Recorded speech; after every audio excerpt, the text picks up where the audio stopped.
Bonjour à tous et bienvenue dans cette nouvelle chronique taraborienne.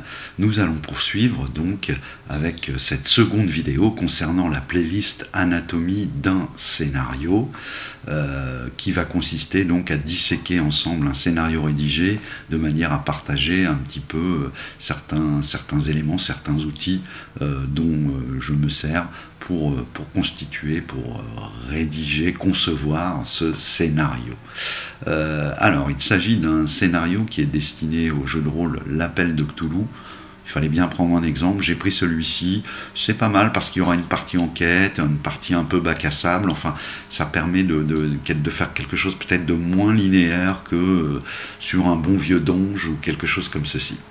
On va attaquer donc avec ce dont je vous avais déjà parlé, donc ce premier paragraphe, l'histoire passée, qui moi me permet de poser des éléments et dans lesquels je vais pouvoir venir piocher quand je suis en train de rédiger le scénario et de faire mes différents paragraphes explicatifs tout en veillant à une certaine cohérence.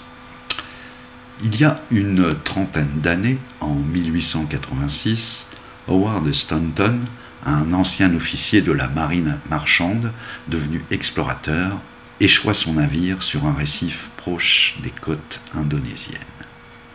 Seul survivant parmi l'ensemble de l'équipage, il parvint à gagner la côte à la nage avant de s'effondrer de fatigue. À son réveil, il découvrit stupéfait qu'il avait été recueilli par une tribu indigène. Bloqué sur l'île jusqu'à nouvel ordre, Howard dut accepter son destin et commencer une nouvelle vie parmi les autochtones.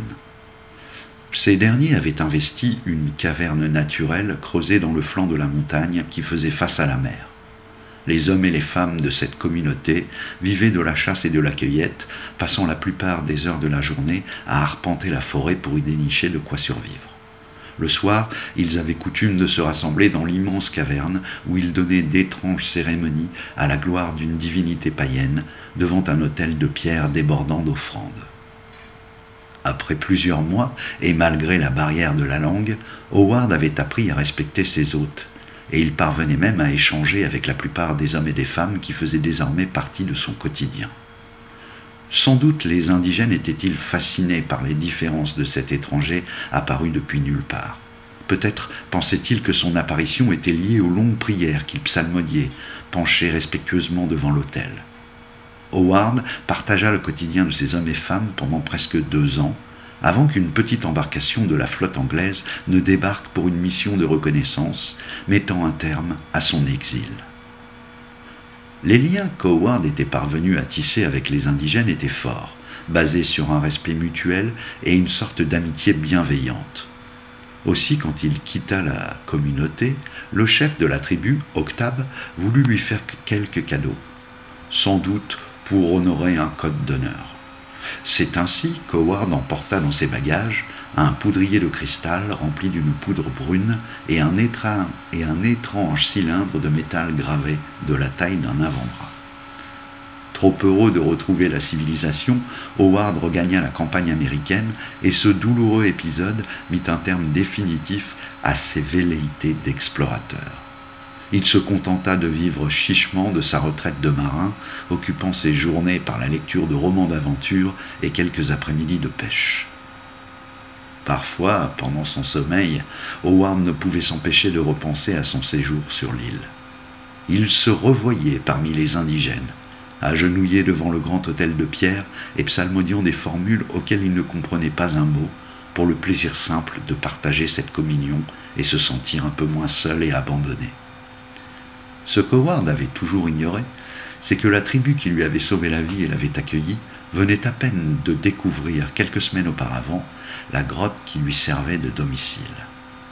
Cette caverne était originellement le domaine de quelques Migos que les indigènes étaient parvenus à mettre en fuite à coups de lance et de flèches.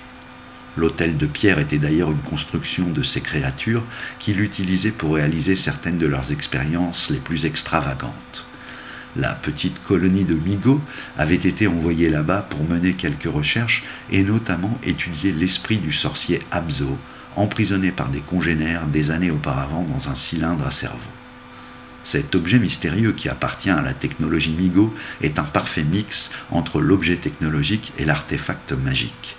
Il permet de maintenir vivant le cerveau d'un humain pendant de très longues périodes.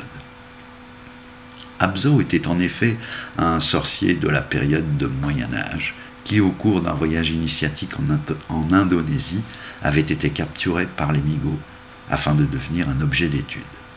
Ses connaissances du mythe qui l'avaient entraîné si loin de sa terre natale de la Nouvelle-Angleterre étaient considérables pour l'époque. Sa confrontation avec les Migos marqua d'ailleurs une sorte de point d'orgue de son apprentissage des phénomènes et des créatures liées au mythe.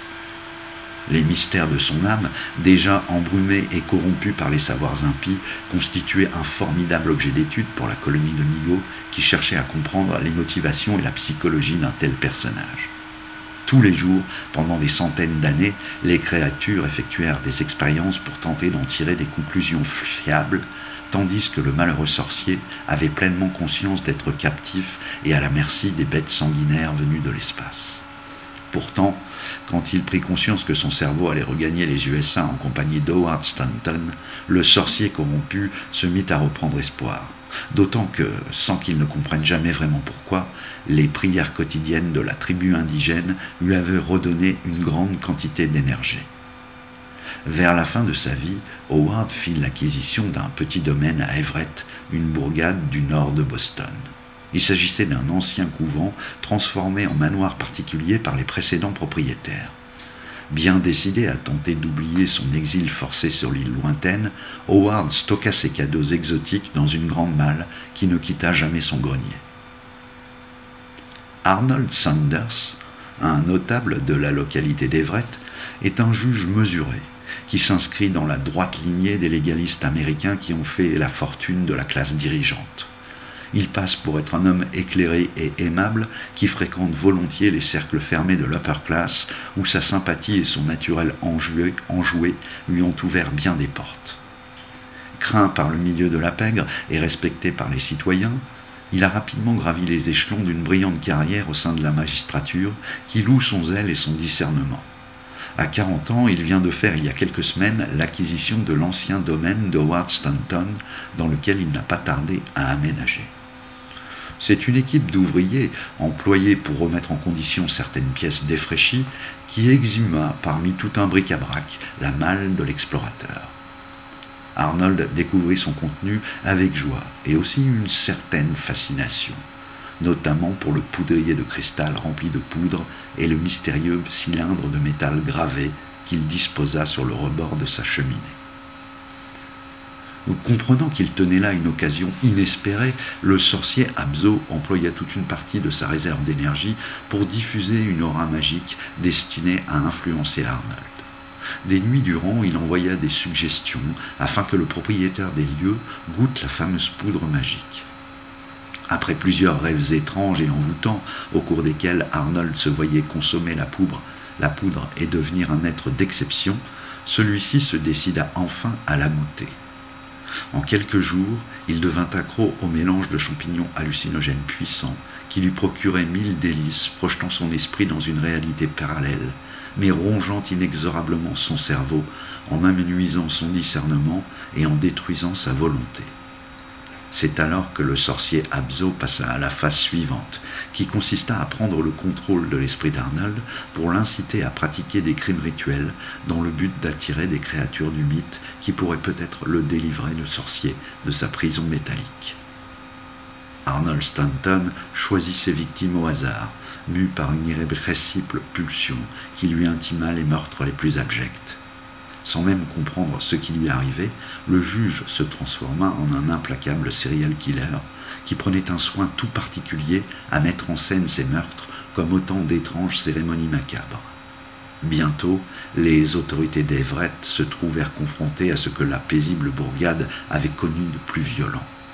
3 victimes furent découvertes en quelques jours et l'inspecteur Walter Cottray, en charge de l'enquête, commença à comprendre que ces crimes rituels d'une rare violence allaient certainement devenir l'affaire de sa vie.